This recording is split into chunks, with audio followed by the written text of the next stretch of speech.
Welcome to Eye on America. I'm Michelle Miller.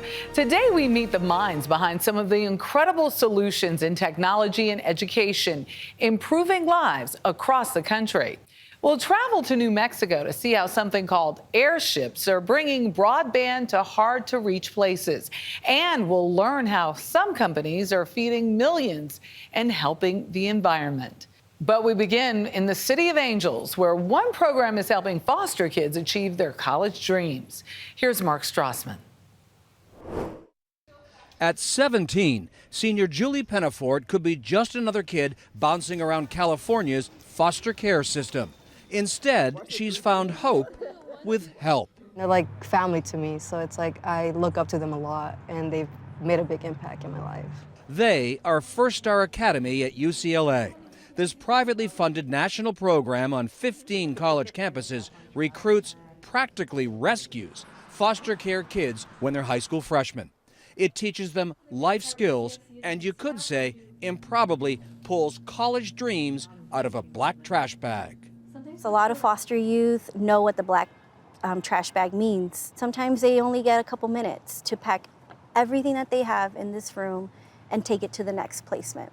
When a caseworker shows up with a black trash bag, they know it means it's time to go again. Yes. Sometimes they don't get an alert. Nationally, roughly half of foster kids graduate high school. 10% go to college. But First Star seniors, 97% graduate high school. Roughly 2 out of 3 enroll in four-year colleges. What is it your program is doing right?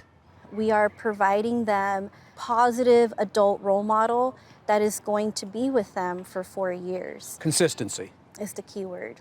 I just think childhood experiences, you're taught to, keep your head down, be quiet, to stay out of trouble and not get yelled at. Isael Andrade is Julie's mentor. Now 23, this former foster kid went to 7 different middle schools. I went to the same stuff that Julie did. Our stories are very similar.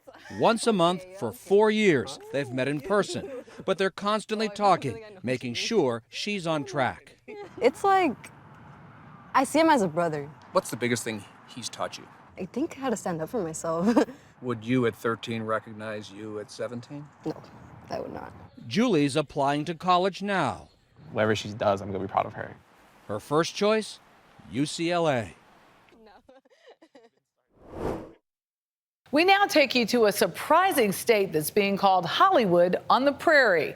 Omar Villafranca goes behind the scenes to see how the state of Oklahoma is becoming a movie and TV production hotspot. Set. With all the lights, bang, cameras, roll camera, and action. This looks like a movie set in Hollywood, but it's 1,300 miles away in one of the fastest growing places to shoot a movie, Oklahoma. DJ, you ready? Yes, sir. Ready, my friend. Set. DJ Zachary recently graduated from film school at Oklahoma City Community College, a program that's working not to send graduates to Hollywood. I want to be near my family. I want to make movies with people that I enjoy. And if I left the state, I wouldn't be able to do that as much. From the top. But to get them ready for when Hollywood comes to shoot movies and TV shows here in Oklahoma, it takes a cast of film veterans training a small army of crew members so Hollywood can hire locally and at an advantage. One reason Tinseltown is drawn to the middle of the country is money. Oklahoma lawmakers are luring production studios and creating local jobs with a $30 million rebate program to shoot in the Sooner State. $240 million has been pumped into the state's economy in the last year and a half. Municipalities are also dangling dollars. Places like Oklahoma City have started offering rebates to film in town. Shows and films like Matt Damon's Stillwater, Stallone's Tulsa King, and DiCaprio's Killers of the Flower Moon all benefited from these incentives. Oklahoma's Native American tribes like the Chickasaw and Choctaw Nations have all shot movies in the state. It takes a lot of people to stitch together a movie. In the last year and a half, Oklahoma's film industry created 10,000 jobs. Costume designer Valerie Parker went from working on prom dresses and theater outfits to creating wardrobes for more than 20 movie productions shot in the state. I just started getting more and more recommendations. So one led to another, to another, to another, where I was on a production nearly every month. A real-life film studio is now at the heart of the city. New businesses are also taking center stage, like the tenants at what used to be Oklahoma City's convention center. Cinelease, one of the largest equipment rental companies in Hollywood, recently set up shop in OKC. This arena hosted big names like Elvis Presley, Tina Turner, and Garth Brooks. Now, it's part of a 1.3 million square feet studio that hosts big Hollywood productions. That's what friends are for. After more than 25 years working as an actor in Hollywood, So this stage is 25,000 square feet. Rachel Cannon paired up with filmmaker and writer Matt Payne to open Prairie Surf Studios, a one-stop shop for the motion picture industry with 5 sound stages, electrical grids, and on-site audio recording. I think that we are growing our crew base rapidly, and I think we are growing it in a way that we're really putting qualified people to work. Bang! Oklahoma is still known for oil and gas, but Hollywood has arrived on the prairie. Ahead, we fly to New Mexico to see how a mysterious-looking airship may soon alter the way millions of us live. This is Eye on America.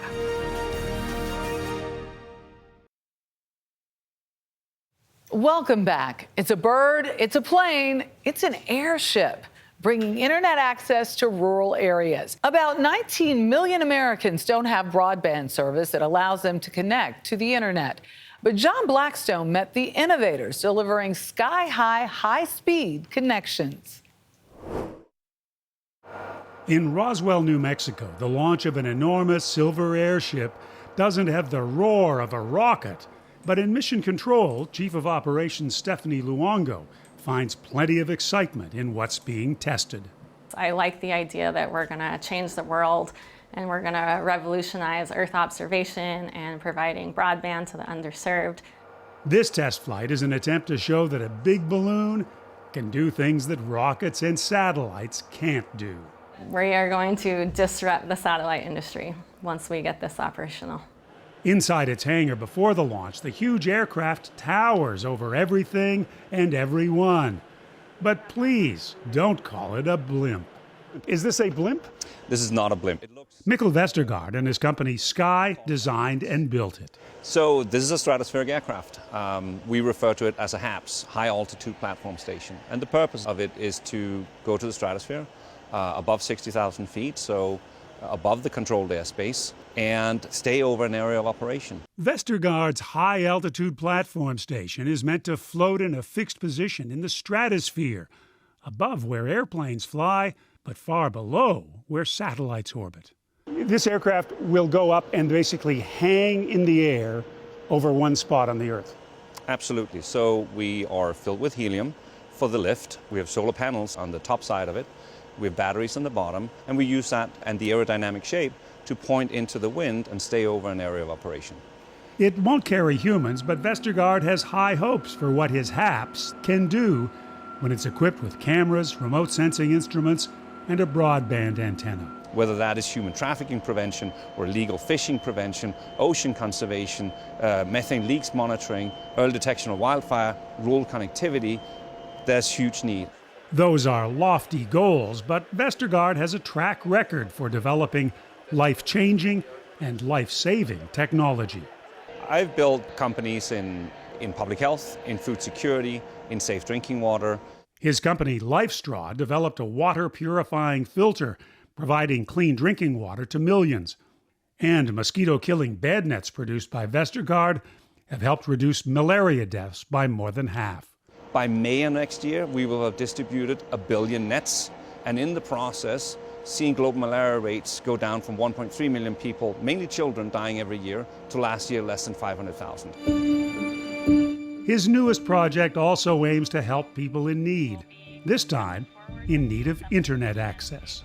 This is meant to help those that are unconnected and underconnected be included in the advantages of a networked world, whether that is education, online banking, online health. There's a whole lot of Navajo Nation out there. There's a whole lot of there out there. John Bedell, the founder of Sacred Wind Communications, is working to provide internet access on sparsely populated tribal land in the Southwest. On the Navajo Reservation itself, in a 3-state area, the availability of broadband is very low. I would estimate it's probably no more than 40%. And even at that 40%, the speeds are not that high. In tribal meetings, Bedell has heard many stories of the need for connection. And one grandfather stood up and he said, I don't know what this internet thing is all about, but my grandchildren do. And he says that my grandchildren won't come and visit me on weekends anymore because I don't have internet. But providing internet access throughout the Navajo Nation's 25,000 square miles is a colossal task. It would require companies to install 200 to 300 towers. How long would that take? Maybe 10 years or more, and the cost would be enormous. Enter Mikkel Vestergaard's high-altitude platform station. Sitting at about 65,000 feet over New Mexico, it's designed to deliver broadband internet connection over hundreds of square miles. He is using a technology that he has come up with himself to reinvent an airship to provide broadband services over wide swaths of the earth. And this can not only be used in New Mexico, of course, it has usefulness worldwide in the third world. You've done many projects. This seems different. What led you to this project? Well, it's not all that different because most of what I've done in life has been building companies that have all the same technology platform, essentially, which has been around material science. This big silver object that looks very metallic and very solid is actually a fabric. So if you take a look at this, it's something that can take shape. You can cut it, and it feels like a piece of paper. David Kim leads the team of engineers and chemists who developed the fabric that makes the airship possible. I mean, it's light and thin, and yet it can survive at 60,000 feet. Absolutely. So this is light and thin, but if you take a 1-inch strip of this, it can hold 300 pounds. So if you add that up, that's many, many hundreds of pounds, thousands of pounds that this material can hold. Do you see a time then when airships like this will be around the Earth in many places, that this will be the standard, replacing what many satellites do today? I absolutely envision a future where this will be as normal as seeing ships in the port, as normal as seeing cars on the road, and as normal as seeing trains on the tracks. And as normal as having access to the internet. We now head east to meet a woman who's helping harness the healing power of horses, especially for those who might not have easy access to them. Nancy Chin has the story. For the kids at this equine therapy center in Hartford, Connecticut, use your inside leg. Patricia Kelly's position is undeniable. I'm the alpha mare. The one-of-a-kind nonprofit Ebony Horsewoman is guided by Black and Hispanic therapists and instructors. Horse coming out. Offering Black and Hispanic children from struggling neighborhoods a lifeline. Before they arrive here in the morning, what are they seeing in their streets the night before? Everything. They hear gunshots overnight. 9, 10. About 30 kids from the age of 5 come together year-round at no cost. What were you like as a 7-year-old when you first got here? Oh God, I was mean. I didn't really like people. 14-year-old JJ Edwards and his unit patrol the streets around the center, the same neighborhoods in which they live. I know a lot of kids is not going to want to sit there and talk to a therapist and talk about how they feel. Like, you could tell a horse anything. You're not going to say nothing. You're just going to sit there and listen. Horse. The healing nature of these horses has changed thousands of lives since Patricia Kelly started 37 years ago. Anything that I can do to help them, I'm going to do. Good girl. After the break, how some tech companies are on a mission to make the world think differently about food waste. That story is next.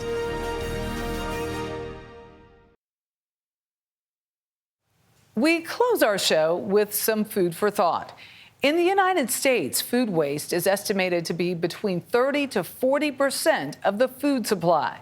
Dana Jacobson introduces us to 2 cutting-edge companies finding ways to cut down on waste.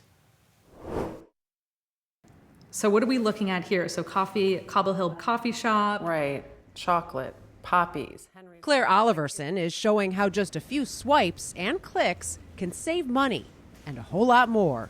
So that's a bakery, and you'll see other things in here. So supermarkets also. Supermarkets also. So supermarkets tend to have a lot of surplus, and it's everything from baguettes to an entire rotisserie chicken. Right. The app, Too Good To Go, allows grocery stores like Gourmet Garage in New York to get their perishable food surplus into consumers' hands at a steep discount. We always say put 3 times the value. So as a consumer, you pay $4, $5, $6, and you get $12, $15, $18 worth of value. Too Good To Go is a 6-year-old certified B Corp based in Copenhagen, currently operating in 17 countries. Oliverson runs its U.S. marketing. This is food that would be thrown in the garbage. That's exactly it. The reality is that 40% of food goes to waste in this country, and actually globally, that contributes to 10% of greenhouse gas emissions. So food waste for a country, it would actually be the 3rd largest emitter of greenhouse gases after the US and China. That's because if food isn't composted in soil, it ends up in landfills, where it slowly converts to methane gas, which is 25 times worse for the planet than CO2. So we talk about this as a win-win-win. First of all, saving food is a win for the planet. Have a nice day. You're helping local businesses. They're getting a little bit of revenue they wouldn't get otherwise. And it's a win for you. You get great food for a 1/3 of the price. And one of the things people that use the app love the most is it's a surprise what you're getting. You don't know. Exactly. Oh my God. Did you see this? I don't think you understand. Look at how many bagels I got. And seeing other people come back with their hauls. You can watch them on TikTok, on Instagram. Right. There's kind of communities around it now, just sharing what is in that bag. Another muffin, a chocolate chip cookie that I just broke, this little pastry, and 2 sandwiches. Poppies in Brooklyn's Cobble Hill neighborhood has been working with Too Good To Go for nearly 2 years. Jamie Erickson says it's a perfect match for her cafe. It's really hard to think this food that you've spent so much time and effort building and creating would sit on the counter and be thrown away at the end of the day. It hurts our labor costs, it hurts our food costs. And so what we would do is scale back on the amount of food we would make to try to not have that happen. And then it's a balancing act of, so this kind of answered that for us. On the day we visited, Poppies bags included assorted baked goods and a fried chicken sandwich. And how do you like these apples? All for $6. Thank you so much. But before food even reaches the cafe, there's significant waste at the farm level. I studied at UPenn, and in Pennsylvania they grow apples. So a good place to start, right? Catherine Sizoff has found a way to save millions of apples from spoiling. I was applying to grad school to go and study neuroscience. Okay. And then I read that 40% of all food is wasted before it's consumed, which is the craziest thing I've ever heard of in my life. And that was followed by a wave of guilt. And then an idea. If you've heard that one bad apple spoils the bunch, it's absolutely true. And this is because as the fruit is ripening, it's telling all the other fruit around it that it's doing that. And so they all ripen together and they normalize to whoever's the most ripe. Based on that concept, she started a company while still at Penn called Strella Biotech. We met during the harvest season at one of her first clients, the Rice Fruit Company, where apples from theirs and neighboring orchards are washed, sorted, and packaged. But to have apples for sale in stores year-round, millions need to be put in storage without perishing. It's like, how long do you store apples in this facility? Well, it depends, but... Leighton Rice is the quality manager. For at least, say, 9 or 10 months, and we do that every year. The apples are kept in deoxygenated rooms between 33 and 37 degrees. How'd you know when it was like, we should pull these out and get these off to market now? Well, it's a tricky decision. Sizoff helped remove some of the mystery. So we typically put 2 sensors inside every single room, so they look like this. She developed sensors that monitor emissions of the gas ethylene that indicate ripening. Rice agreed to test the technology in its early stages, though he wasn't exactly hopeful. And I said, well, you know, this is new technology, and You know, they're grad students, but they're not Apple people, so, you know, I'll humor them, but I'm not opening those rooms. Well, sure enough, yeah, we opened the rooms and there was problems. Yeah, so what we're looking at is maturity data. Jay Jordan is co-founder of Strela Biotech. Room 68 is really stable, whereas room 92 really takes off in spikes. It's producing a lot of gas, and so Leighton would call us and say, which gala room do I open? And we'd say, room 92 is taken off. It's moving much, much faster. So I would pack and sell that fruit first. Strela Biotech estimates their technology saves up to 20% of a farm's yield. They're currently working with 70% of apple producers. At their research and development lab in Philadelphia, the company is working on sensors that can be used for other fruit. Everything from avocados to nectarines to bananas. And they're working with grocery stores too, to ensure that quality fruit makes its way onto the shelves.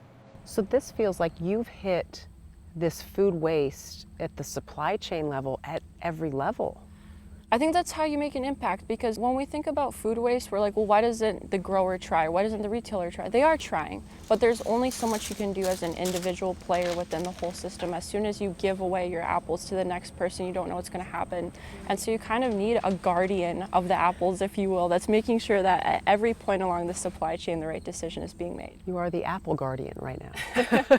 One of many. One of many. For more stories like these and live coverage of breaking news 24/7, stream us right here on CBS News. I'm Michelle Miller. Thank you for watching Eye on America. Sponsored by United Healthcare Medicare Plans. Get Medicare with more.